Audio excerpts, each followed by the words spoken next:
Halo, assalamualaikum warahmatullahi wabarakatuh. Apa kabar sahabat yang dimanapun berada? Salam rahayu, salam sejahtera penyucuk jiwa. Baik sahabat Kang Idi ya, yang berbahagia dimanapun berada.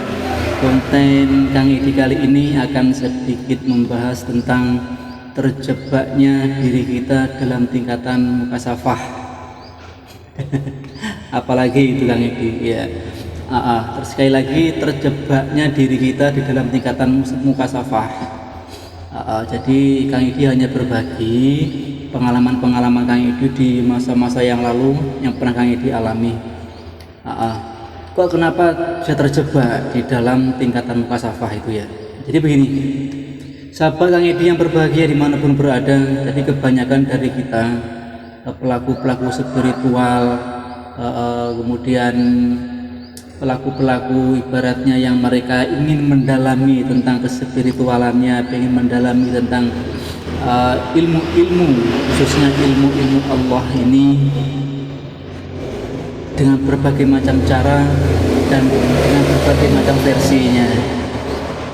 Kang Edi dulu pernah mengikuti suatu majelis zikir ya, ini majelis zikir yang Kang Edi ikuti.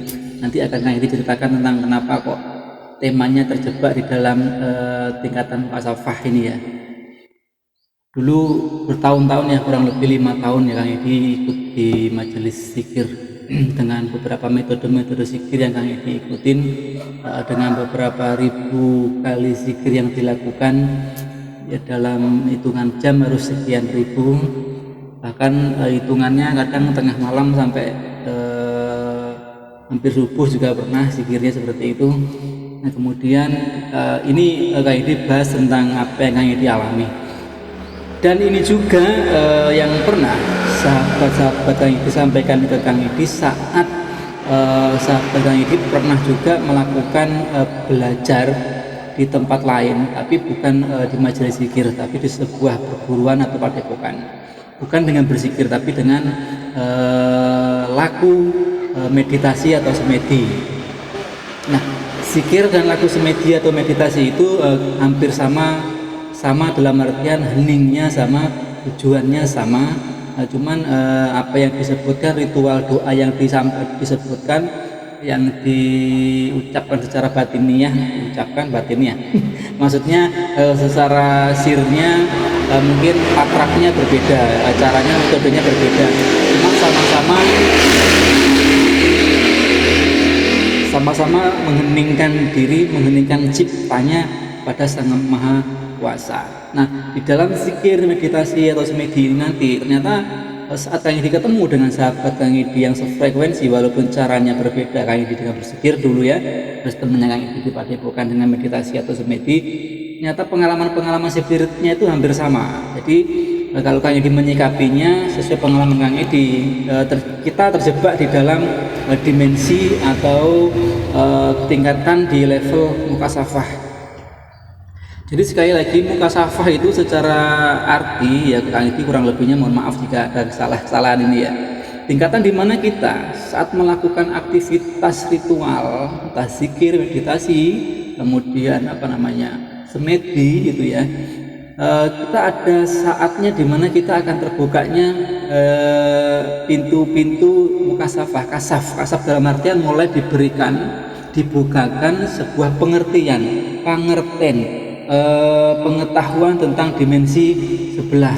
Contoh begini, kita mulai seolah-olah mengetahui kehidupan di masa depan, baik diri kita ataupun orang lain. Kita mulai dibukakan seolah-olah kita mengetahui akan kejadian yang akan datang. Kita mulai dibukakan seolah-olah kita akan mengerti hal-hal yang memang tidak bisa diungkapkan oleh pikiran kita, tidak bisa dipikirkan oleh otak kita. Kita dibukakan saat itu di tingkat mukasafah itu hal-hal yang memang tidak bisa masuk akal dan tidak bisa dinalarkan dengan pikiran kita. Yang intinya saat kita di level mukasafah itu, kita akan melihat hiasan-hiasan yang tidak bisa dilogikakan dan tidak masuk akal. Tadi contohnya kita bisa melihat kejadian yang akan datang, kita mulai melihat, mungkin bisa melihat dimensi-dimensi yang mungkin orang lain tidak lihat. Kita bisa maaf kadang bisa melihat makhluk katanya ya, tapi kalau Kang Edi dulu nggak melihat makhluk, tapi Kang Edi bisa waktu di tingkatan itu mengalami bisa melihat kejadian yang sekitar 30 menit yang akan datang itu udah bisa terlihat saat melakukan ritual zikir itu waktu itu ya. Kejadiannya 30 menit yang dilihat waktu kasaf itu, kejadian langsung 30 menit persis dengan apa yang Kang Edi alami saat waktu itu Kang Edi lagi ritual melakukan zikir itu ya. Nah kemudian Kang Edi sempat juga melihat ada sosok mayat yang sudah mayat itu bau terus kemudian lembek busuk itu ya, dan itu waktu Kang Edi melakukan ritual berzikir di tingkatan ke kasaf itu tadi ya. Nah kemudian banyak juga teman-teman Kang Edi yang di tingkatan meditasi itu melihat sesuatu sosok, ada melihat cahaya kayak seolah terbuka sesuatu, ada mereka bisa melihat dirinya di depan dia, di belakang mereka, di samping mereka dan sebagainya. Cuman saat yang dilihat kadang-kadang tidak sama ya, sama dalam artian yang dia lakukan hari ini dengan baju hitam, yang dilihat saat melakukan meditasi berzikir ternyata yang bajunya kuning atau merah, itu udah berbeda. Kemudian bisa melihat dimensi-dimensi yang kayak disampaikan tadi nggak bisa masuk akal, cahaya-cahaya banyak sekali yang akhirnya kita terjebak di dimensi itu. Nah secara hakikatnya padahal kita akan menuju ke kemanunggalan, dalam artian saat kita terjebak melakukan ritual zikir, semedi, meditasi, kita akan terjebak di dimensi itu, di pintu yang sebetulnya bukan kita tuju. Pintu itu kita asik terjebak, merasa nikmat, dan akhirnya kita merasa kelebihan yang tidak orang lain punya ya. Kita bisa menyembuhkan orang, kita bisa menerawang, jadi kita bisa menilai orang lain, melihat orang lain dengan kacamata kita. Jadi di sana di muka safah itu kita seolah-olah sudah wow kalau zaman sekarang. Jadi seolah-olah kita sudah luar biasa. Oh ini yang aku cari. Oh ini ternyata begini. Wah saya bisa begini dan saya bisa begitu. Ini kita terjebak di level muka safah, terjebak di level kanuragan, kesaktian. Ya seolah-olah kita memang sudah sampai, padahal saat di tingkatan muka safah kita meditasi, kita merenung, kita mengheningkan cipta, kita mengheningkan rasa, kita melakukan zikir, terjebak itu padahal baru hiasan-hiasan. Saat kita mau menuju ke tempat tujuan, kita kan di jalan raya melihat ada yang namanya lampu merah, hiasan-hiasan di pinggir jalan, ada lampu-lampu yang menarik pernak-pernik.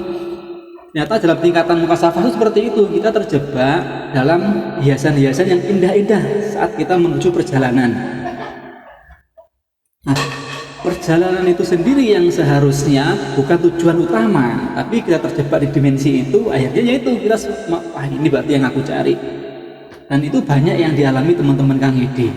Dan akhirnya memang berhenti di situ karena asyik dan merasa dirinya sudah bisa dan mampu untuk melakukan hal-hal yang mungkin dulunya diinginkan. Padahal itu adalah gambaran masih unsur nafsu kemanusiaannya, masih unsur nafsu birahinya, nafsu amarah, angkara murkanya, gambaran di dalam dirinya sendiri. Nah akhirnya kita terjebak di dalam dimensi kasaf itu tadi, goib katanya, masuk ke dunia goib, padahal itu adalah dimensi-dimensi menjebak kita untuk kita menuju ke hakikat yang sebenarnya, menuju betul-betul kita manunggal ahad pada Sang Yang Maha Kuasa. Itu baru level yang dianggap kita level itu levelnya sudah wow, padahal itu belum. Nah, karena memang di situ di level itu kita memang memiliki daya linuwih yang orang lain nggak punya. Itu dia, kita akan mengalami hal-hal yang ekstrim di dalam diri kita secara batin. Padahal pada hakikatnya tujuan kita bukan di situ. Tujuan kita adalah ahadiyah, manunggal pada Yang Maha Kuasa secara cipta, rasa, dan karsa. Nah, orang-orang yang terjebak di sini, dia akan terjebak di sini, dia akan susah untuk menggapai lagi tingkat kesadaran diri. Kesadaran diri di sini berarti tujuan dia, hakikat yang sebenarnya yang dituju itu di pintu yang di sini, dia terjebak di pintu yang di sini. Dia tidak akan lagi bisa menempuh di pintu selanjutnya ke level kepasrahan, ke ke level kemanunggalan, ke level kesadaran kepada Tuhan yang Maha Agung, terjebak dengan sebuah fenomena-fenomena yang memang itu hanya sebuah jebakan-jebakan untuk kita bisa sangkan paraning dumati, untuk kita bisa kepada innalillahi wa inna ilaihi rajiun. Jadi sahabat yang berbahagia dimanapun berada, apapun yang kita lakukan, kan itu sekedar sharing aja ini ya, mudah-mudahan bisa bermanfaat. Jangan terjebak di situ, karena itu iya memang itu suatu kelebihan, tapi kelebihan itu sebuah jebakan dalam artian kita mau ke terminal pemberhentian terminal utama, ternyata kita terjebak di unit-unit terminal yang kecil gitu loh ya. Sedangkan di sini nantinya kita memang tidak akan punya apa-apa, tidak seperti apa-apa. Kita di posisi setelah kasaf itu nanti tujuan utama kita sebenarnya kita bukan apa-apa dan kita tiada. Kembali ke kalimatnya la haula wala quwata illa billahil aliyyil azim. Nah, terjebaknya kita di pintu yang di unit yang kecil ini karena tadi kita mulai menikmati hiasan-hiasan lampunya. Kita mulai terjebak dengan kenikmatan-kenikmatan yang seolah-olah memang kita menikmati itu karena kita memang mungkin itu tujuan utama juga kita dari perjalanan kita berspiritual. Tujuan berspiritual kita adalah kita bisa menyatukan, kita menghadiahkan diri kita, kemanunggalan kita kepada Sang Yang Maha Kuasa. Dengan manunggalan itu kita terbukanya pintu-pintu kesadaran diri kita. Nah, pada akhirnya ketingkatan musahadah namanya, ketingkatan bagaimana betul-betul kita pasrah, betul-betul kita merasa ke tingkat suwung. Kalau di orang Jawa bilang tingkatan suwung, ketingkatan manunggaling kawula lan Gusti, di mana sudah tidak ada lagi yang namanya kamanungsan. Kamanungsan dalam artian di tingkatan musahadah ini kita mulai meleburkan diri kemanusiaan kita kepada energi ilahiyah. Nah, disinilah harusnya tujuan kita, bukan terjebak di mukasafah, kasaf, yang memang disitulah kesaktian, kanuragan, kehebatan, kelindungan diri kita di situ terbuka.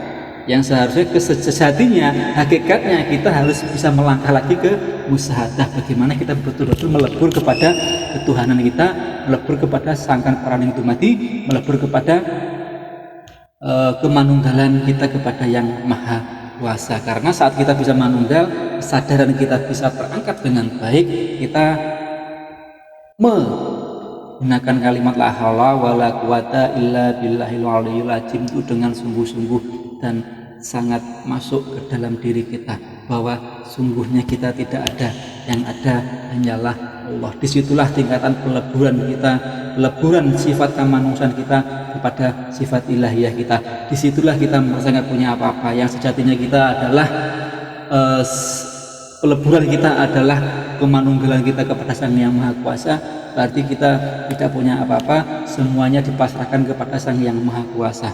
Disitulah tingkatan suwung kita, bahwa kita sudah bisa manunggal kepada Sang Yang Maha Kuasa dalam artian apa yang aktivitas af'al kita lakukan semua adalah Allah.